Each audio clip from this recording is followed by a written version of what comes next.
नमस्कार। जीसीटी के online platform पर मैं मुकेश बाकर आप सभी का हार्दिक स्वागत करता हूं। तो आज का अपना टॉपिक है तरंग एवं गति, जिसमें है त्रिविमीय गति के लिए हमें व्यंजक प्राप्त करना है। लास्ट जो क्लास थी उसमें हमने एक विमीय तरंग गति के लिए समीकरण प्राप्त किया था। ठीक उसी प्रकार आज का जो टॉपिक है वो है त्रिविमीय, थ्री डायमेंशन। ठीक है, तो करते हैं स्टार्ट अपनी क्लास।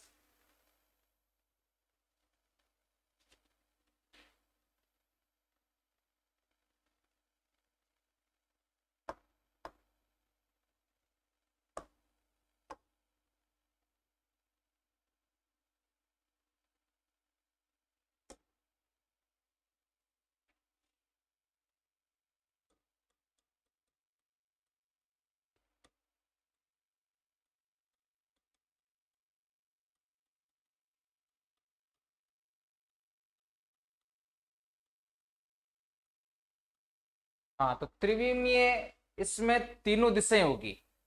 कोई एक्स मान ली, वाई मान ली एंड जेड मान ली, तो तीनों दिशाओं का इसमें योगदान रहेगा। और शुरुआत हम ठीक उसी प्रकार से करेंगे जिस प्रकार से हमने एक विमीय तरंग गति के लिए जो समीकरण प्राप्त की थी, ठीक उसी प्रकार से इसमें भी आपको ये जो समीकरण है, व्यंजक है, प्राप्त करना है। चेंजिंग बस इतना रहेगा कि इस बार है जो कि एक्स वाई एंड जेड जो तीन दिशाएं होती है, उन्हीं के अकॉर्डिंग हमें अवकलन करना है और उन्हीं के अकॉर्डिंग जो समीकरण है वो प्राप्त करनी है।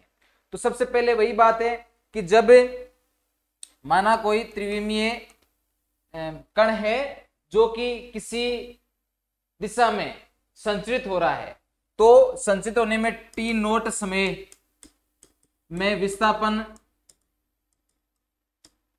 माना विस्थापन साई हो, तो क्या लिखेंगे इसको हम? Psi equal to F T naught, यही लिखेंगे। अब है समय टी नोट के अकॉर्डिंग हम क्या जानते हैं, इसको नाम दे दो आप, एक नंबर दे दिया नाम। तो टी नोट जो समय है उसके अकॉर्डिंग हम क्या जानते हैं कि समय बराबर होता है दूरी बटा वेग, चाल एंड वेग, यही तो है। तो अब है इसमें दूरी, दूरी वही है जो कि विस्थापन हुआ, जितना विस्थापन हुआ वही तो उसकी दूरी हुई। तो दूरी को हम किससे प्रतिस्थापित करेंगे? एक्स है कि भाई एक्स दूरी है वो यहां से, या फिर इसमें आप ये मान लो, एक लाइन और लिखना चाहो तो एक लाइन और भी हो सकती है कि आर दूरी पर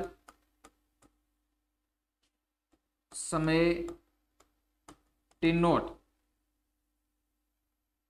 टी नोट बराबर क्या हो जाएगा? दूरी बटा वेग। तो दूरी होगी आपके मोड ऑफ आर, आर का मापांक, अपॉन ये हो जाएगा वी। अब है इसमें ये है आर का मापांक, जिसको मैं आर सदिश बोल सकता हूं, और यहां पे dot R cap upon V. R cap है वो है तरंग संचरण, तरंग संचरण की दिशा में एकांक सदिश, एकांक सदिश आर कैप है।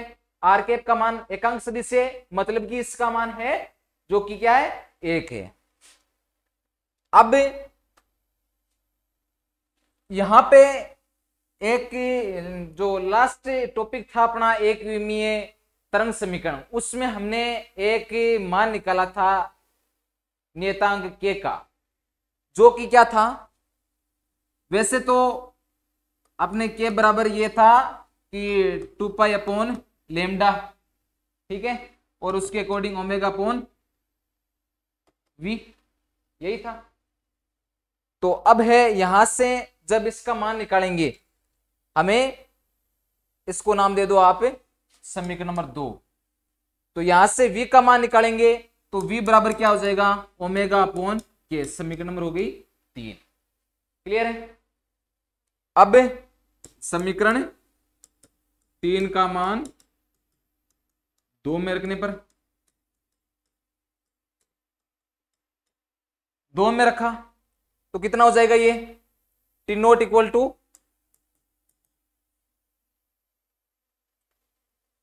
वी है, यहां पे आ जाएगा तो ओमेगा और ये ऊपर चला जाएगा तो ये हो जाएगा आपके क्या R vector dot R cap upon omega upon K. अब है बटा के नीचे बटा है तो ये जो नीचे वाला के है वो ऊपर चला जाएगा तो इसको मैं क्या लिखूंगा के dot r vector dot R cap upon omega.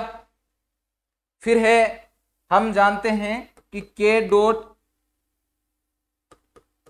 Are vector जो कि के वेक्टर की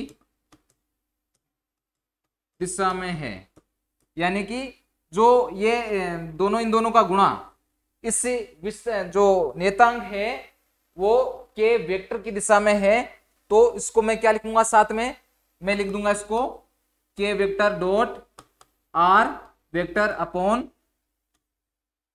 ओमेगा। ये दोनों है ना नियतांक और इस आर कैप ये दोनों है इस के वेक्टर के तुल्य होते हैं मान, जो कि हमने ऊपर भी एक किया था जिसमें उसके अकॉर्डिंग अब दिशा में मान लो आप या फिर दिशा तो रहेगी क्योंकि जिसके ऊपर वेक्टर है वो एक दिशा को निरूपित करता है तो यहाँ पे के डॉट आर कैप है तो ये है इसको मैं के वेक्टर लिखूंगा। क्लियर है इतना भाई? ये जो मान है किसका निकला है टी नोट का।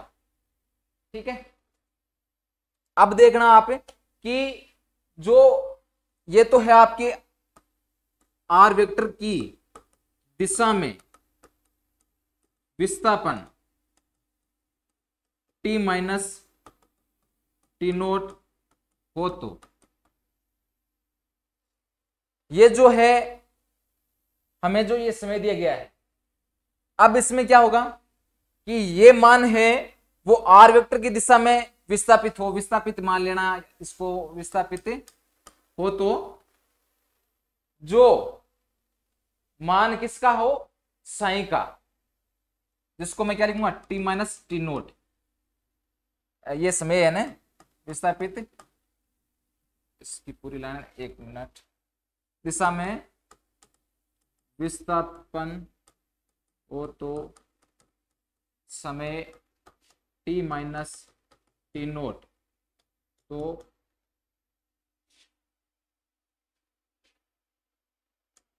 हो तो क्या लिखेंगे साइन इक्वल टू जो अपने फंक्शन है वो लिख दें फंक्शन एफ टी माइनस क्या हो जाएगा ये वाला टी नोट के vector dot r vector upon omega. समीकरण नंबर दे दो इसको कितने हो गई 3 हो गई ने इसको नाम दे दो 4 ये हो जाएगा आपके 5। ठीक है, उसी प्रकार माइनस आर वेक्टर की दिशा में विस्थापन क्या हो जाएगा भाई वही साइन इक्वल टू जी नाम दे दो और ये क्या हो जाएगा अब की बार टी प्लस ये वाला जो मान है क्योंकि अब है ये तो 0 से x की तरफ था तो इक्वल में होता है ये। अरे एक विमीय जो तरंग समीकरण है उसमें हमने इसको बराबर किया था। अब बराबर जब हमें समीकरण प्राप्त करनी होती है तो हम क्या करते हैं इसको बराबर के इधर लेके आएंगे। बराबर के इधर लाने पर ये जो मान है वो किस में प्राप्त हो जाता है माइनस में। ठीक उसी प्रकार ये माइनस में रहेगा पहले और जब इसको बराबर के इधर लेके आएंगे तो ये किस में हो जाएगा प्लस में। तो टी प्लस के vector dot r vector upon omega ये हो जाएगी समीकरण नंबर 6। ठीक है, ये दोनों हमारे पास में फंक्शन प्राप्त हो गए। तो जो हमारे पास में समीकरण है जो तो तरंग समीकरण से क्या हो जाएगा y इक्वल टू ये तो है y बराबर और साइन बराबर क्या हो जाएगा ये f T minus k vector dot r vector upon omega plus g ये दोनों फंक्शन है भाई k vector dot r vector upon omega. समीकरण में दे दो इसको 7। क्लियर इतना। अब है ये जो मान है यहां पे के का, के वेक्टर डॉट आर वेक्टर, इसके मान को आप देखना, जब x दिशा में x, y एंड z, इन तीनों दिशाओं की बात करें हम, x, y और z तीनों दिशाओं की बात करें हमें, तो जो k वेक्टर है इक्वल टू होता है के x x plus K Y Y plus K Z Z.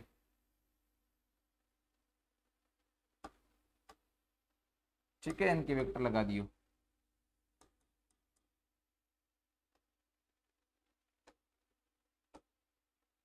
और यदि ये जो है के स्क्वायर होगा तो ये कितना हो जाएगा, के एक्स का स्क्वायर प्लस के वाई का स्क्वायर प्लस के जेड का स्क्वायर। ठीक है, ये जो हमारे पास में है इन कांस्टेंट मानों के लिए समीकरण है। अब है ये जो मान है हमारे पास में, यहां पे ओमेगा था, ये जो मान है कौन से वाला, यहां पे के डॉट आर की जगह हो जाएगा ये मान के x x plus K Y Y plus K Z Z. ये मान यहां पे पुटअप करेंगे तो इतना, इसका मान क्या हो जाएगा, यहां पे देखना आप कि ये जो समीकरण है इसको नाम दे दियो, इसको नाम दे देना 8। समीकरण 8 का मान 7 में रखने पर, 7 में रखेंगे तो हाँ एक चीज मैं आपको और बता दूं कि यहां पे ये जो वेक्टर प्राप्त हुए हमें के डॉट आर वेक्टर, ये हमने जो ऊपर मान प्राप्त किए थे ना, जैसे कि जो लिखा था के वेक्टर डॉट आर वेक्टर वाला, तो उसी के अकॉर्डिंग ये जो मान है वो एक्स एक्स दिशा में, वाई एक्स दिशा में और जेड एक्स दिशा के अकॉर्डिंग प्राप्त हुआ हमें, दोनों के वेक्टर है। तो ये हो जाएगा इसका स्क्वायर। इसको नाम देना चाहो तो आप समीकरण नंबर 9 इसको नाम दे दिया। अब समीकरण 8 का मान समीकरण 7 में रखने पर ये हो जाएगा 8 वाला मान यहां पे रखेंगे, यहां पे रखेंगे तो इसको मैं क्या लिखूंगा, psi equal to F T minus, ये हो जाएगा आपके के एक्स एक्स प्लस के, इनका है आप ऐसा करो विदाउट दिशा के ही मान प्राप्त होता है, इसमें आप ऐसा कर लीजिए ताकि ये क्या हो जाएगा के x x plus K Y Y plus K Z Z upon, ये हो जाएगा ओमेगा प्लस, उसी तरह से यहाँ पे ये हो जाएगा G T plus K x x plus K Y Y plus K Z Z, यहाँ पे जो एक्स है वो आगे आ जाएगा अपॉन, ये हो जाएगा ओमेगा। ठीक है, अब जो ये मान प्राप्त हुआ हमें ये वाला कि t माइनस के x x plus K Y Y plus K Z Z upon omega, इसको मैंने मान लिया u, और ये वाला है t plus K x x plus K Y Y plus K Z Z upon omega, इसको मान लिया मैंने w। ठीक है, ओमेगा मान लिया। तो अब देखना है इसमें del U upon del T का मान कितना प्राप्त होगा, यहां से इस पूरे का मान हो जाएगा 0 और यहां से प्राप्त होगा 1, and del W upon del T का मान यहां से भी 1 ही प्राप्त होने वाला है। तो हमारे पास में जो इक्वेशन है वो क्या है, psi equal to del F U plus G W, यही है हमारे पास में इक्वेशन। अब इसका क्या करेंगे हम, टी के सापेक्ष अवकलन करेंगे, अवकलन करेंगे एक बार किया तो del psi upon del T हो जाएगा, ये हो गया आपके del square F U upon del T के सापेक्ष कर रहे हैं, तो क्या लिखेंगे हम, यहां पे आ जाएगा आपके, हाँ एक चीज का ध्यान रखना कि ये जो लिख रहे हैं ना del U del F U upon, यहां पे क्या आएगा, जिसके सापेक्ष हमें अवकलन कर रहे हैं। तो यहां पे जैसे कि ये यू को लेके हम कर रहे हैं, तो मैं इसको क्या लिखूंगा, del U dot del U upon del T, यही होगा। तो यहां पे इसका मान क्या है, इसका मान है 1। इसका मान जब 1 है तो मैं इसको हटा दूं, अरे हटा सकता हूं ना, इसका मतलब 1 है तो 1 को इससे गुणा करो या नहीं करो, बात बराबर है। तो ये हो जाएगा del F U upon del U plus, second function में क्या होगा, जी वाले में भी सेम ही होने वाला है, क्योंकि उसमें भी जो del omega upon del T है उसका मान कितना है, उसका मान भी 1 ही है। Del W upon del T है उसका मान कितना है, 1 ही है, दोनों में 1 1 है। तो इसको जो समाकलन है वो मैं क्या लिखूंगा, अवकलन जी डब्ल्यू अपॉन, यही होगा। अब क्या करेंगे, डबल इंटीग्रल कर दें, डबल पुनः अवकलन करने पर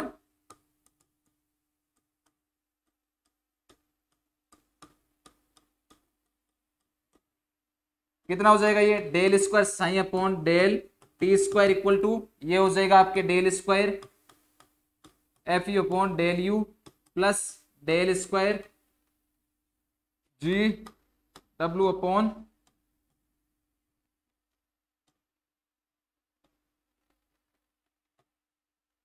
बस 2 बार अवकलन हो गया। अब क्या करना है, ये तो इसको नाम दे दो आप, समीकरण नंबर हो जाएगी ये आपके 10। अब है जो हमारे पास में चर है एक्स वाई और जेड, उनके सापेक्ष अवकलन करना है। एक्स वाई व जेड के सापेक्ष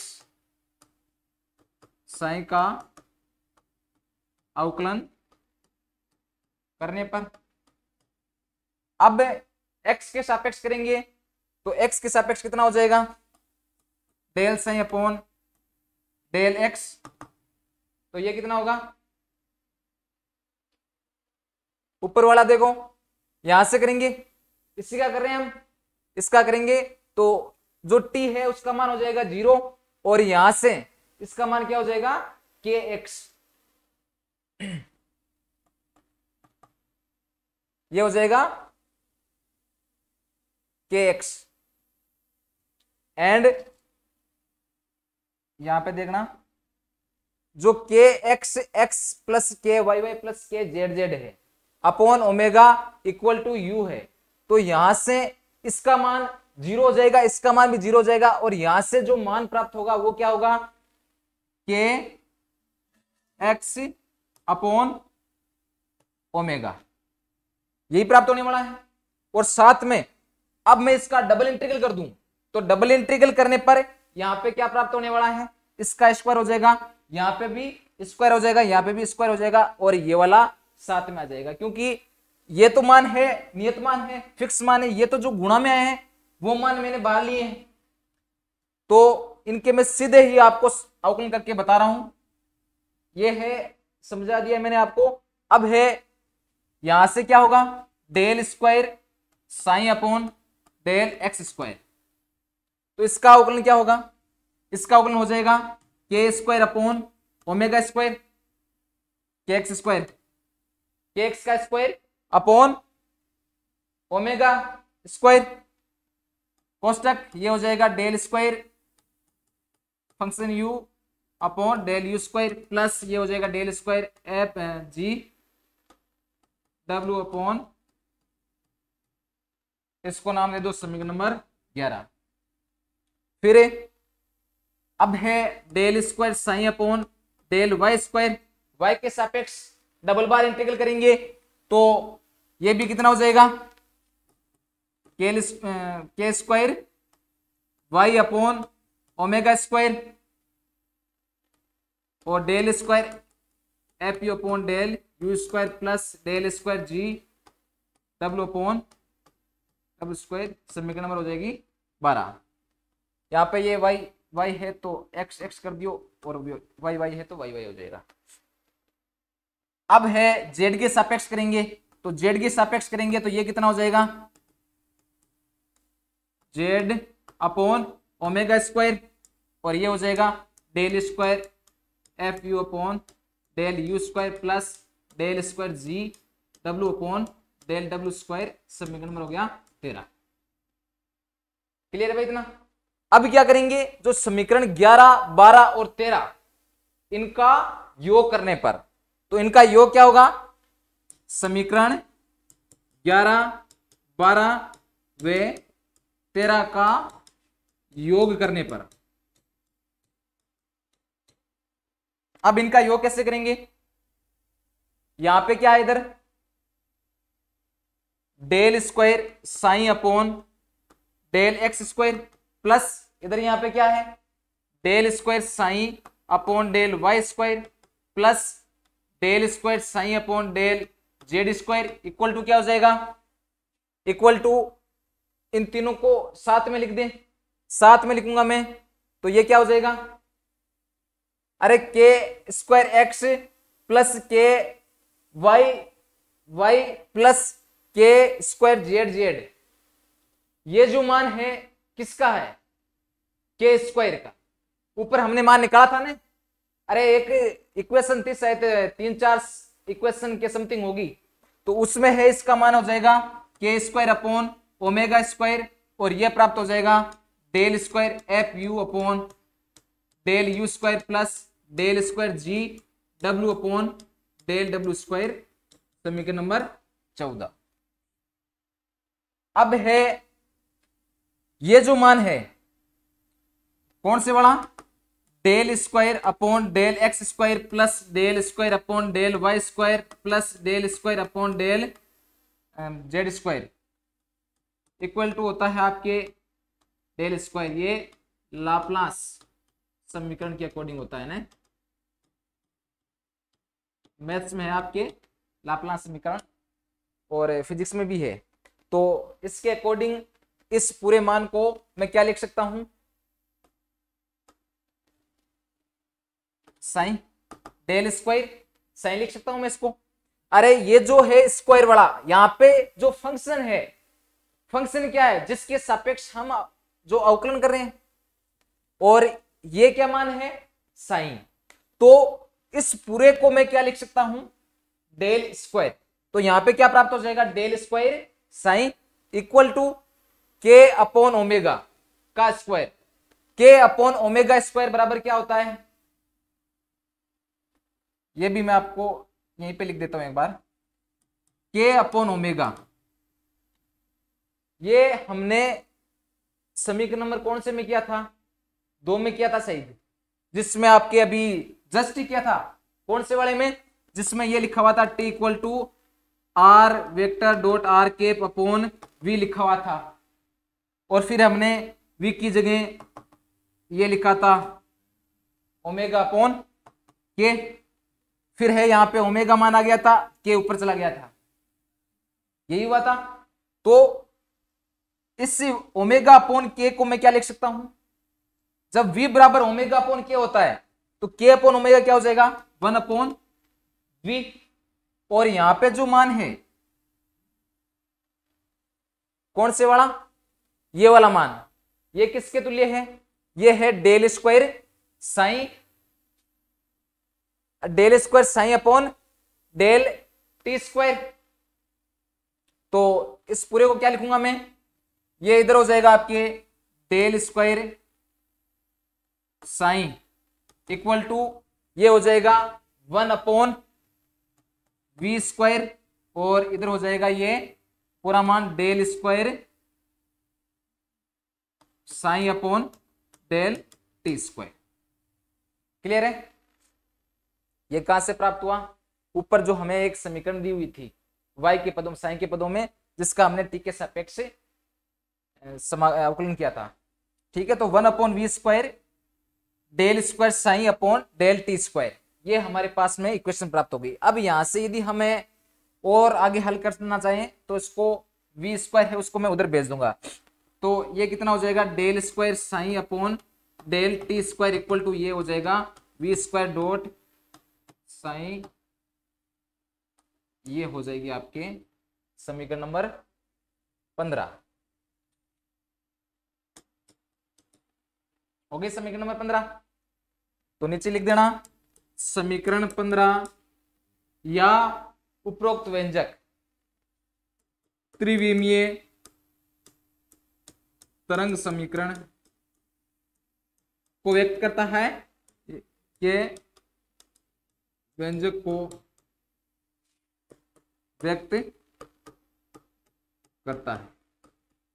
ठीक है, अब यदि हम साइन और कोस के पदों में इसको लिखना चाहें तो जो हमने एक विमीय तरंग समीकरण थी उसमें हमने लिया था y equal to sine omega T plus K X, जो भी मान लिया था उसके अकॉर्डिंग यदि आप लिखना चाहो तो आगे हल कर लेना। अदरवाइज जो हमारे त्रिविमीय समीकरण है वो ये वाली है। ठीक है, तो तरंग गति के जो समीकरण थे दो ही आपके हैं, एक विमीय और त्रिविमीय। एक विमीय हमने लास्ट क्लास में कर लिया था और आज ये है त्रिविमीय समीकरण कंप्लीट हो चुका है। तो आज के लिए इतना ही, और नेक्स्ट क्लास में एक नए टॉपिक के साथ में। धन्यवाद।